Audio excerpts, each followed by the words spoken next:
Welcome. This is a portion of a 2 hour conversation that took place in June of 2019 after the NRA national meetings. A conversation about NRA with Mac from Military Arms Channel, Jeff Knox from Firearms Coalition, Rob Pincus from ICE and 2AO, Sean from We Like Shooting, and Jared from Guns and Gadgets. Together, we talked about the current state of the NRA, where it's going, and what we can do. Links to each of the participants and the full 2 hour conversation. This letter from Wayne regarding Ollie North really so much reminds me of the tactic that they used in 97. I'm shocked that Ollie North would try and extort me.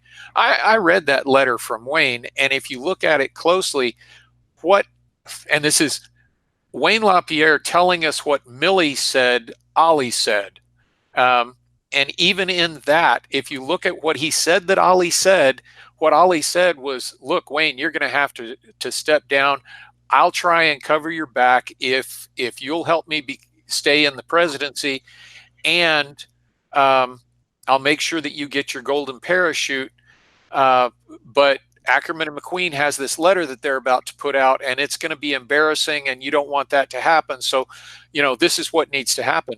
And Wayne turned that into extortion and tried to claim that it was, that they were trying to shut him down.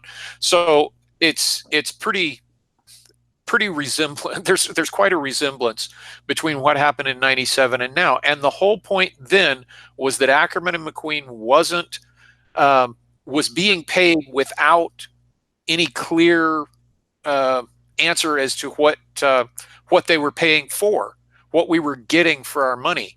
And that's exactly what this lawsuit was about, was that Ackerman and McQueen is getting paid, and we don't know what we're paying them for, and they're not providing us with the information that we need. But it exposed all sorts of cronyism and mismanagement of funds, aside from the political, which I've been griping about Wayne and Chris's political positions for years, their lack of sticking with principle. And so here we are with financial chicanery, obvious up there. And then ACMAC puts out their letter, and we find out that Wayne spent $276,000 on suits over a few years, and that's on top of his salary and his expense account and through the back door, so that it wasn't reported as income to him, which it absolutely was income to him. And that, again, it all that the investigators in New York have to do is look at that and say, here's their 990s, here's what they said NRA paid to Wayne LaPierre, and here is $500,000 of income to Wayne LaPierre that did not get reported on NRA's taxes. NRA's board of directors is not fulfilling their fiduciary responsibility, and therefore we're going to shut down the NRA. We're going to take it into receivership. We're going to manage it and maybe sell the assets to the highest bidder for the sake of the members, so Mike Bloomberg can own the NRA. Yeah, him or George Soros, right? Yeah. Yeah. I mean, that's where we are.